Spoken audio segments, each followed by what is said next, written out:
stay in New York for a week, and I found a listing on Airbnb that seemed too good to be true. It was a studio apartment in Manhattan, close to the subway in Central Park, for only $50 a night. The host had good reviews, and the photos looked nice, so I booked it without hesitation. I arrived at the address and rang the buzzer. A voice answered. "Hello, welcome to your Airbnb. Please come up to the 3rd floor." I climbed the stairs and found the door with a key lock. I entered the code that the host had sent me and opened the door. The apartment was dark and smelled musty. I turned on the lights and saw that it was nothing like the photos. The furniture was old and stained. The walls were peeling and covered with graffiti, and the floor was littered with trash. There was a small kitchenette with a sink full of dirty dishes, a microwave, and a mini fridge. The bathroom was even worse. There was mold on the tiles, hair in the drain, and blood on the towels. The only window was boarded up with plywood. I felt a surge of panic and disgust. I wanted to get out of there as fast as possible. I grabbed my suitcase and headed for the door, but it was locked. I tried to open it with the code, but it didn't work. I banged on the door and shouted for help, but no one answered. I looked for another way out, but there was none. I was trapped. I took out my phone and tried to call the host, but there was no signal. I tried to connect to the Wi-Fi, but there was none. I tried to find an outlet to charge my phone, but there was none.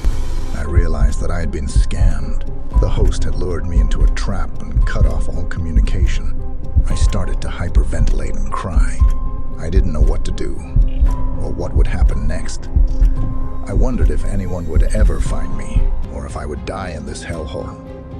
I heard a noise from behind the door. It sounded like someone was scratching it with their nails. Then I heard a voice. "Hello. Welcome to your Airbnb. I hope you enjoy your stay." It was the same voice that had greeted me on the buzzer. It sounded distorted and sinister. I screamed and backed away from the door. The scratching got louder and more frantic. The voice repeated itself over and over again. "Hello. Welcome to your Airbnb. I hope you enjoy your stay." I curled up in a corner and prayed for someone to save me.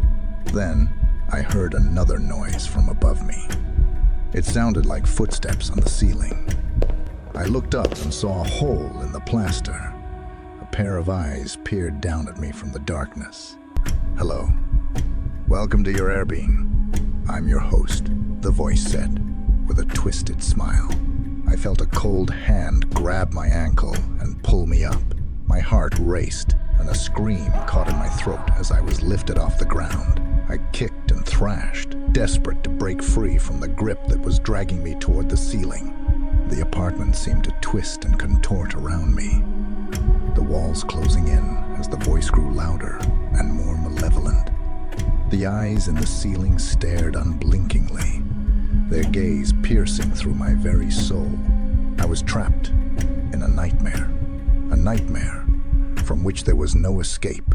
In my mind, I replayed the moments that had led me here. The innocent excitement of finding a bargain, the naive trust in the host's reviews, and the sinking feeling of dread as reality clashed with expectation.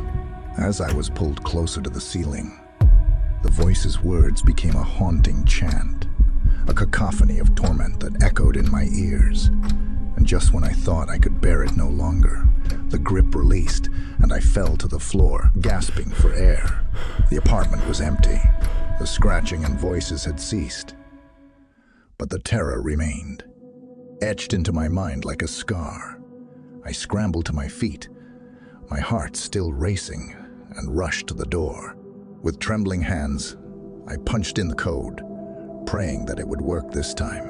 As the door swung open, I stumbled out into the hallway, leaving behind the nightmare that had ensnared me. The once seemingly harmless apartment had transformed into a chamber of horrors, a trap designed to prey on the unsuspecting. I fled down the stairs, my steps echoing in the empty building.